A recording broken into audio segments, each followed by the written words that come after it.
आइला doctor channel पर आप सभी लोगों का एक बार फिर से स्वागत है। मैं डॉक्टर इरशाद खानम आज आपको ये बताने वाली हूँ कि अगर कोई अवैध संपत्ति है और उसकी जब्ती कर ली जाती है तो अवैध संपत्ति की जब्ती करने की सूचना प्रभावित व्यक्ति को किस धारा के अंतर्गत देना अधिकारी का कर्तव्य होता है। ऐसी कौन सी धारा है जिसके अंतर्गत अवैध संपत्ति जब्ती की सूचना प्रभावित व्यक्ति को दी जाए। दंड प्रक्रिया संहिता 1973 की धारा 105(6) इसके अंतर्गत क्या प्रावधान किया गया है, उसी के विषय में आज हम समझने वाले हैं, पढ़ने वाले हैं। आइला टॉक्स चैनल के वीडियो अगर आपको पसंद आते हैं तो आप चैनल को सब्सक्राइब और लेटेस्ट अपडेट के लिए बेल आइकन को क्लिक कर दीजिए। चलिए हम बात करते हैं दंड प्रक्रिया संहिता की धारा 105(घ) के विषय में। दंड प्रक्रिया संहिता की धारा 105(घ) के अनुसार न्यायालय किसी पुलिस अधिकारी से अवैध कमाई गई संपत्ति की पहचान करवाता है एवं दंड प्रक्रिया संहिता की धारा 105(ढ) के अंतर्गत संपत्ति की पहचान करने वाले पुलिस अधिकारी को संपत्ति जब्त करने एवं उसकी कुर्की करने की शक्ति प्रदान की गई है। लेकिन न्यायालय 30 दिन के अंदर उस संपत्ति की पुष्टि करेगा कि वह संपत्ति वैध है या फिर अवैध है, तब ये संपरण या कुर्की का आदेश मान्य हो जाएगा। न्यायालय इसकी पुष्टि कैसे करेगा, उसी के विषय में दंड प्रक्रिया संहिता की धारा 105(झ) दी गई है। इसको देख लेते हैं, परिभाषा क्या दी गई है। संपत्ति के संपरण की सूचना 105(झ) उपधारा 1 यदि धारा 105(घ) के अधीन जांच, अन्वेषण या सर्वेक्षण के परिणाम स्वरूप न्यायालय के पास यह विश्वास करने का कारण है कि सभी या कोई संपत्ति अपराध का आगम है, तो वह ऐसे व्यक्ति पर जिसे इससे पहले इसके पश्चात प्रभावित व्यक्ति कहा गया है ऐसी सूचना की तामील कर सकेगा जिससे उससे ये अपेक्षा की गई हो कि वह उस सूचना में विनिर्दिष्ट 30 दिन की अवधि के भीतर उस आय,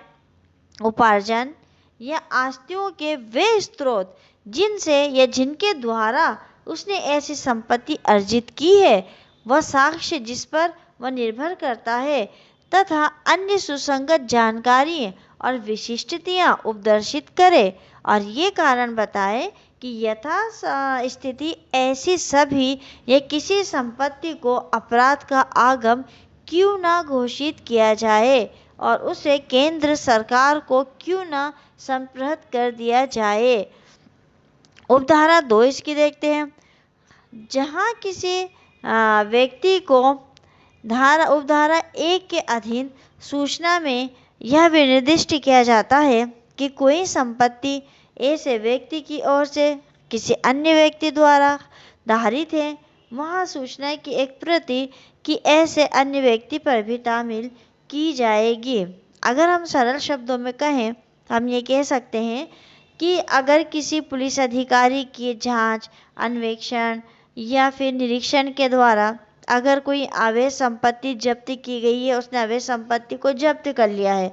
तब न्यायालय संपत्ति के मालिक को सूचना देगा, उसको नोटिस भेजेगा कि ये संपत्ति उसने कैसे प्राप्त की है। अगर उसने संपत्ति प्राप्त करने के आय के अगर कोई उपार्जन है, कोई आस्तियां हैं, तो उसने कैसे अर्जित किया, उसके स्रोत क्या है, उसके पास ऐसी संपत्ति कहाँ से आई है, तो ऐसे व्यक्ति को वो सूचना देगा कि आपके पास ये संपत्ति किस तरीके से आई है। अगर वो अपने स्रोत जिनसे वो संपत्ति आई है वो न्यायालय को उपलब्ध करा देगा तो न्यायालय उसको उसकी संपत्ति दे देगा। या जो भी जांच अधिकारी, पुलिस अधिकारी है, वो अगर संतुष्ट हो जाता है कि उसने ये संपत्तियां वैध तरीके से कमाई हैं, लेकिन अगर ऐसा नहीं होता है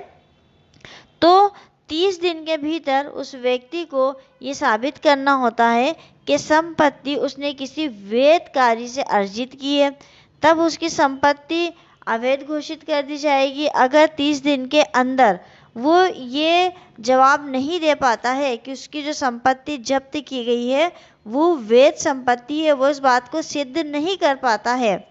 तो फिर उसकी संपत्ति को अवैध घोषित कर दिया जाएगा और न्यायालय जो है वो 30 दिन के भीतर उस संपत्ति को केंद्रीय सरकार को संप्रत कर देगा एवं उसकी सूचना की एक प्रति उस संपत्ति के मालिक को भी भेज दी जाएगी। तो अगर कोई ऐसी संपत्ति है जो कि संपहरण की गई हो, कब्जे में ली गई हो और ऐसी संपत्ति जांच, अन्वेषण या निरीक्षण के दौरान पुलिस अधिकारी ने जब्त की हो, उसके मालिक को सूचना दी है कि भाई आप हमको ये बताओ ये संपत्ति आपने कैसे प्राप्त की है, अगर वो ऐसी संपत्ति को प्राप्त करने के अपने आय के स्रोत बता देता है जो लीगल स्रोत होते हैं, तो फिर उसकी संपत्ति उसको सौंप दी जाएगी। और यदि वो 30 दिन के भीतर ये सिद्ध नहीं कर पाया कि वो जो संपत्ति है वो उसने लीगल तरीके से कमाई है, वैध तरीके से कमाई है, अगर वो ये सिद्ध नहीं कर पाता है तो फिर उसकी संपत्ति जो है वो न्यायालय केंद्रीय सरकार को सौंप देगी और जो संपत्ति उसने सौंपी है केंद्रीय सरकार को उसकी एक कापी जो है वो संपत्ति के मालिक को भी भेज दी जाएगी। तो आज हमने पढ़ा है अवैध संपत्ति जब्ती की सूचना प्रभावित व्यक्ति को किस धारा के अंतर्गत दी जाती है और कैसे दी जाएगी, और अवैध संपत्ति का जो समय पीरियड है सूचना मिलने के बाद सिद्ध करने का वो 30 दिन का है और 30 दिन के बाद ये केंद्र सरकार के पास चली जाती है। मित्रों, अगर आइला टॉक्स चैनल की वीडियो आपके लिए उपयोगी हैं तो आप चैनल को लाइक करिए, अधिक से अधिक वीडियो को शेयर करिए। मिलेंगे अगले वीडियो में एक नए विषय के साथ, तब तक के लिए शुक्रिया, धन्यवाद।